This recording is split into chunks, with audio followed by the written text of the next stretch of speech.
Hi guys, അവിടെ മഴയൊക്കെ എങ്ങനെയുണ്ട്? ഇവിടെ ഗംഭീര മഴ കേട്ടോ. അപ്പോൾ ഒന്ന് മഴ മാറിയപ്പോൾ തൊടിയിലോട്ടൊക്കെ ഒന്ന് പോയി നോക്കാമെന്ന് കരുതി. കാരണം അത്രയും പരിതാപാവസ്ഥയിലാണ് തൊടിയൊക്കെ കിടക്കുന്നത് കേട്ടോ.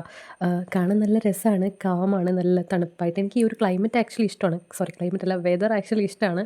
പക്ഷേ കുറേ പ്രശ്നങ്ങളും ഈ മഴ കാരണം ഉണ്ടാവാറുണ്ടല്ലോ. അപ്പോൾ എന്തൊക്കെ പ്രശ്നങ്ങളാണ് തൊടിയിൽ ഉണ്ടായിട്ടുള്ളത് നോക്കാൻ വേണ്ടി പോയപ്പോഴാണ് ഞാൻ ആ കാഴ്ചകൾ കാണുന്നത് ഗൈസ്. ഞാനൊരു ഫേസ് പാക്കിൻ്റെ വീഡിയോ എടുത്തിട്ടുണ്ടായിരുന്നു കേട്ടോ ഇതിന് തൊട്ട് മുന്നേയായിട്ട്. അതുകൊണ്ടാണ് ലിപ്സ്റ്റിക് ഒക്കെ ഇട്ടേക്കണം. അല്ലാതെ വീട്ടിൽ ഞാൻ ലിപ്സ്റ്റിക് ഒന്നും ഇടാറില്ല കേട്ടോ.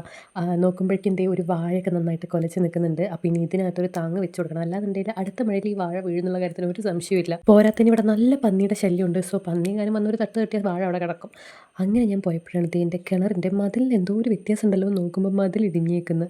സത്യം പറഞ്ഞത് കണ്ടപ്പോൾ മതിലിടിഞ്ഞ അങ്ങനത്തെ ഒരു അവസ്ഥയായിരുന്നു കേട്ടോ. ഭാഗ്യത്തിന് എന്തോ കിണറിന് അകത്തോട്ട് വീണിട്ടില്ല. അതിലെ മീൻകുട്ടികളൊക്കെ ഇങ്ങനെ ഓടി നടക്കുന്നുണ്ട്. വെള്ളമൊക്കെ അത്രയും കയറിയിട്ടുണ്ട് കേട്ടോ. ഒരുപാട് താഴ്ചയിലായിരുന്നു വെള്ളം. നല്ല ആഴമുള്ള കിണറാണ്. അത് നല്ലോണം പൊന്തി വന്നിട്ടുണ്ട്.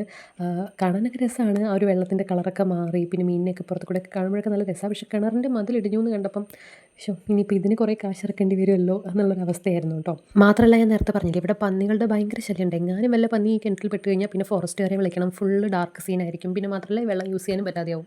കഴിഞ്ഞ കൊല്ലം അതിശക്തമായിട്ട് മഴ പെയ്ത സമയത്ത് മതിലൊന്ന് വിണ്ടിട്ടുണ്ടായിരുന്നു. പക്ഷേ ഇതിങ്ങനെ ഇടിഞ്ഞ് വീഴുമെന്ന് കരുതിയില്ല. പക്ഷേ എന്തോ ഒരു ഭാഗ്യം എന്ന് പറയട്ടെ, കല്ലുകളെല്ലാം കൂടെ ഉള്ളിലോട്ടാണ് വീണിരുന്നെന്നുണ്ടെങ്കിൽ നല്ല ബുദ്ധിമുട്ടാവുമായിരുന്നു. എൻ്റെ കൂടെ എൻ്റെ പട്ടിക്കുട്ടിയും വന്നിട്ടുണ്ട് കേട്ടോ. അപ്പോൾ പിന്നെ ഞാൻ ഓക്കെ, എന്തായാലും ഇടിഞ്ഞല്ലോ, ഇനിയിപ്പോൾ നമുക്കത് കൂടുതൽ നോക്കി നിന്നിട്ട് കാര്യമില്ലല്ലോ. ഇനി വേറെ എവിടെയൊക്കെ ഇടിഞ്ഞിട്ടുണ്ട്, എന്തൊക്കെയാണ് എന്നൊക്കെ നോക്കി ആ വിള്ളലും കാര്യങ്ങളൊക്കെ ഇനി സെറ്റാക്കണം. അപ്പോൾ അതാണ് അടുത്ത പണി. പിന്നെ നേരെ തൊടിയിലൂടെ നടന്നപ്പോഴാണ് നമ്മുടെ ഒരു മത്തൻ കുട്ടി ഒളിഞ്ഞ് നിൽക്കുന്നത് കണ്ടിട്ട്. ഈ മത്തനൊരു പ്രത്യേകത, എൻ്റെ ഇലയുടെ ഇടയിൽ കുടുങ്ങിയിട്ട് നമ്മൾ കാണുകയില്ല.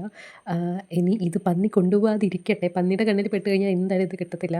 അവിടെ മഴ എങ്ങനെയുണ്ട്? എല്ലാവരും സേഫായിട്ടിരിക്കുന്നു എന്ന് വിശ്വസിക്കുന്നു. സേഫായിട്ടിരിക്കുക, കൂടുതൽ പ്രശ്നങ്ങളൊന്നും ഉണ്ടാവാതിരിക്കട്ടെ.